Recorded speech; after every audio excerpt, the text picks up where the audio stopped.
안녕하세요. 김동석입니다. 11월 1일 아침 시작하도록 하겠습니다. 오늘 새벽에 끝난 미국 시장은 하락 마감했죠. 오늘 밤 1일이죠. 근데 내일 밤 FMC 회의가 있습니다. 그거에 대한 경계감으로 하락을 했다. 이런 얘기가 있는데요. 시장에서 관전 포인트는 11월 자이언트 스텝 금리 인상이 아니라 12월에 무슨 금리 인상을 하느냐, 빅스텝은 자연스럽게 이거에 좀 관심을 굉장히 많이 갖는 상황이었죠.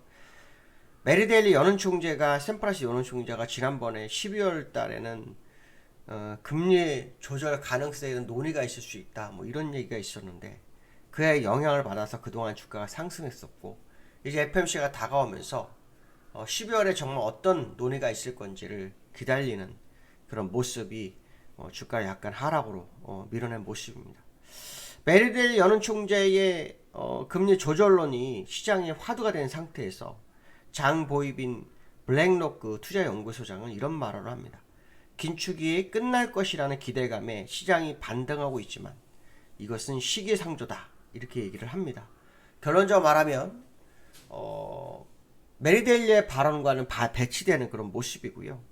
지난번에 6월 달에는 사실 월가 쪽에서 금리 조정 가능성을 제기했었는데요. 이번에는 월가 쪽에서 금리가 시기상조라는 발언을 하는 그런 모습이 나오고 있습니다. 골드만삭스에서는 최종 금리를 약 5% 정도까지 예상하고 있는데요. 연말지수, 일단 올해 연말지수가 4.4에서 4.75 정도로, 그 다음에 내년도에 0.25 올려서 5% 정도 이렇게 보는 거로 보이는데요. 이건 한 번 더 시장을 두고 좀 봐야 될 것 같습니다. 왜냐하면 아직 인플레이션이 잡히지 않았거든요. 유로존에서 물가가 발표가 됐는데 10.7%가 나왔습니다. 최고치를 기록하는 그런 상황이 나왔죠. 미국도 지금 11월 10일 정도에 10일 전후에서 그 10월 소비자 물가지 제가 발표되는데요.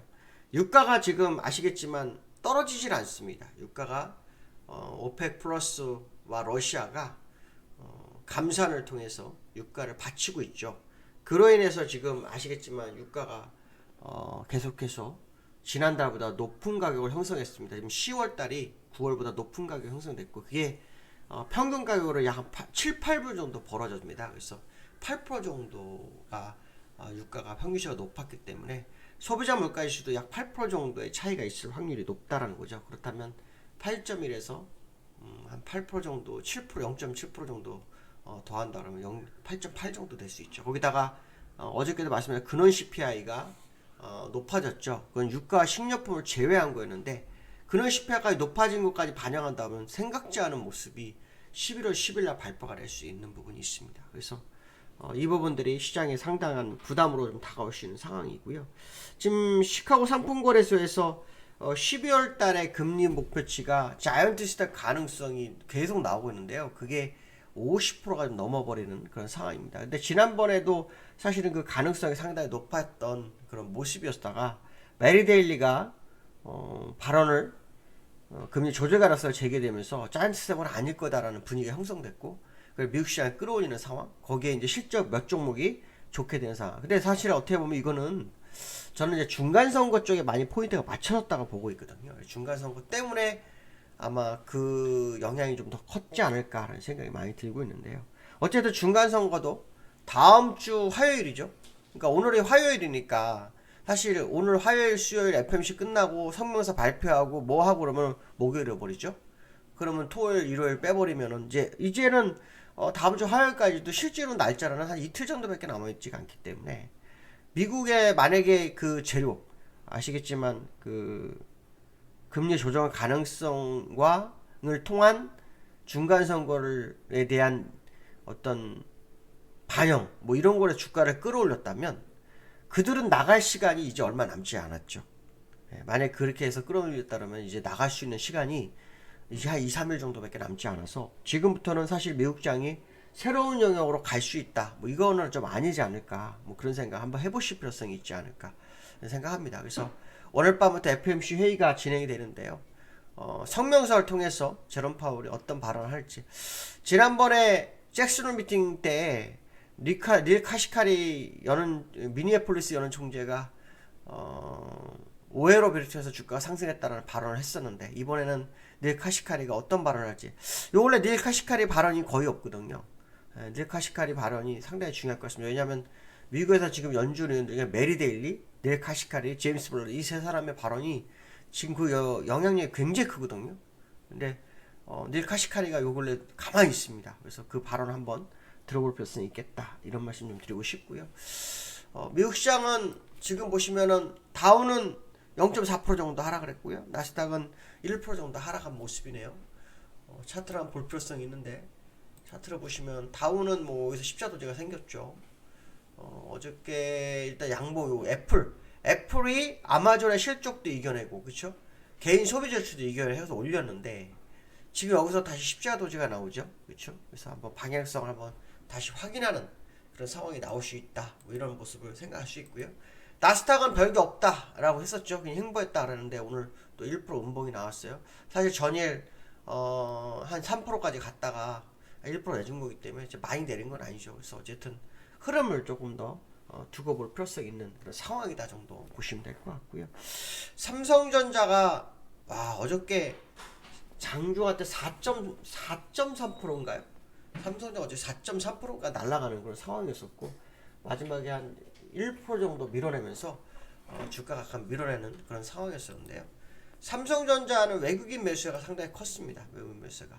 삼성전자 장대 한번 나왔는데 어저께 4.5%였네요. 4.5% 갔다가 약간 밀어냈고요. 밀어냈다가 3.66 그래서 1% 정도 밀어내서 끝났는데 오늘도 어떤 모습일지 봐야겠죠.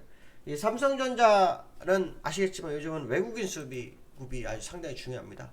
이틀 동안 매도가 났다가 어제 400만원 매수를 하면서 지금 끌어오는데 기관은 멈춰있는 모습이거든요.